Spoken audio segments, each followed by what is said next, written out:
Hi friends, आज हम आपको नरेंद्र मोदी के बारे में विस्तार से बताएंगे और नरेंद्र मोदी से रिलेटेड कई छोटी छोटी और बड़ी बड़ी बातों पे गौर फरमाएंगे। नरेंद्र मोदी बचपन से ही बहुमुखी प्रतिभा के धनी व्यक्ति थे। बचपन से ही उन्हें उनमें नेतृत्व करने की क्षमता थी।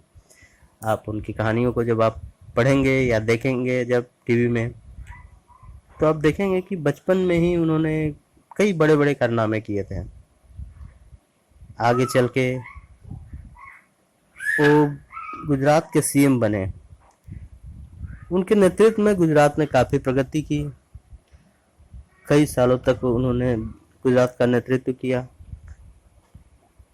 इसके बाद उन्होंने भारत के पीएम के पोस्ट पे अपना कदम बढ़ाया।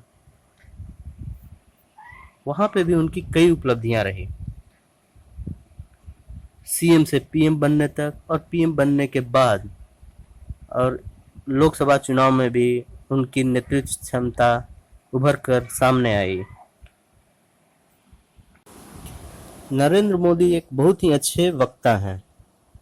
उनमें अपने ऑडियंस को अट्रैक्ट करने की जो क्षमता है, जो अपनी बातों से वो समा बांधते हैं, वो एक अलग ही पर्सनालिटी के रूप में उनको प्रचलित करती है।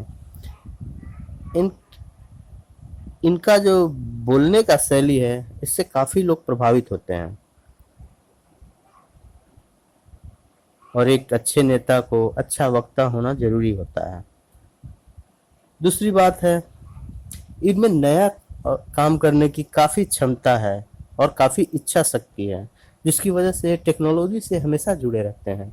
आप इनके भाषणों को सुनेंगे तो आप देखेंगे कि इन्होंने हमेशा नए टेक्नोलॉजी या नए प्रोसेस, नई नीतियाँ, इन सब के बारे में ये अच्छे से बातें करते हैं और उनको इम्प्लीमेंट करने की सलाह भी देते हैं और अपने लोगों से इम्प्लीमेंट करवाते भी हैं। लोकसभा में जितने भी एमपी हैं उनको भी ये शिक्षा देते रहते हैं कि नए टेक्नोलॉजी का यूज करें, और शिक्षा में हो या सेना में हो, नई नई चीज़ों का ये एक्सपेरिमेंट करते रहते हैं, लोगों से करवाते रहते हैं। इवन ये वैज्ञानिकों के साथ बैठते भी हैं। जब कोई नया चीज़ लॉन्च होता है, नया रॉकेट या मंगलयान लॉन्च हो रहा था, तो आपने देखा होगा कि वो हमेशा वहाँ पे बैठ के उन चीज़ों का निरीक्षण करते हैं, उनको देखते हैं, उनसे सीखते हैं और फिर कुछ नया करने को प्रोत्साहित करते हैं। इनमें लोगों से जुड़ने की अलग ही शैली है। ये जब बातें करते हैं तो ये लोगों से इनका जुड़ाव, उनके लोकल लैंग्वेज में बातें करेंगे, इससे लोगों के से इनका जुड़ाव काफ़ी बढ़ता है। जब ये विदेश जाते हैं तो वहाँ भी ये वहाँ के लोकल लीडर्स से बातें करते हैं, उन्हीं के लैंग्वेज में बातें करना पसंद करते हैं और उनकी छोटी छोटी बातों का ख्याल रखते हैं कि कौन सी बात बोली जाए ताकि और ज़्यादा प्रभाव उन पर छोड़ा जाए। जहाँ तक इनकी कार्यशैली की बात करें, ये अपने टीम में लोगों का चयन बहुत ही सोच समझ कर करते हैं। उन उन लोगों का सिलेक्शन ये करते हैं जिन पे इनको काफ़ी भरोसा होता है और जिनको एक्सपीरियंस होता है उस फील्ड में, उन्हीं को ये वो काम देते हैं। इन्होंने कई सारी पुरानी धाराओं और नीतियों को बदला है जब से प्राइम मिनिस्टर बने हैं। जैसे धारा 307 हुआ जम्मू कश्मीर में, उसको निरस्त करना। इसी तरह से कई पुरानी व्यवस्थाओं को निरस्त करके इन्होंने देश को नई दिशा दिखाई है। इसके साथ साथ कई लंबे मामले जो काफ़ी दिनों से पेंडिंग थी सुप्रीम कोर्ट में, जैसे कि राम मंदिर, तो राम मंदिर को का निपटारा इन्होंने करवाया सुप्रीम कोर्ट में, और राम मंदिर बनाने के लिए इन्होंने नींव भी अब रख दी है। एक और इन्होंने पुरानी नीति का जिसमें बहुत बड़ा बदलाव किया है वो है शिक्षा नीति। पुरानी शिक्षा नीति को हटाकर इन्होंने नई शिक्षा नीति इम्प्लीमेंट करने की कोशिश शुरू कर दी है। तो ये सारी चीज़ें हैं जो नीतिगत रूप से इनको लीडर के रूप में उभारती हैं।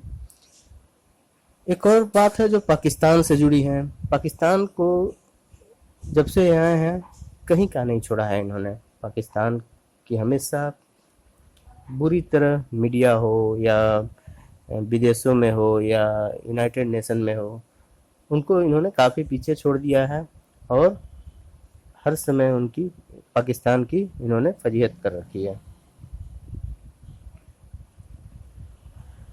और जहाँ तक दूसरे कंट्रीज की बात हो, दूसरे विदेशी विदेशी कंट्रियों से इनका संबंध काफ़ी इन्होंने सुधारा है भारत का संबंध।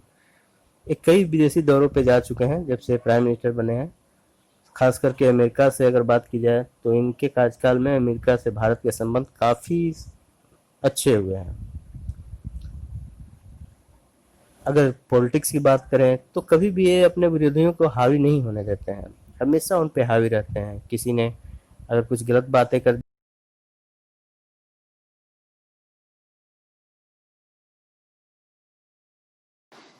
अभी के लिए बस इतना ही। और न्यूज़ के लिए हमारे चैनल से जुड़े रहें और सब्सक्राइब करें। हमें फेसबुक पेज पे भी फॉलो करें, लिंक वीडियो के नीचे डिस्क्रिप्शन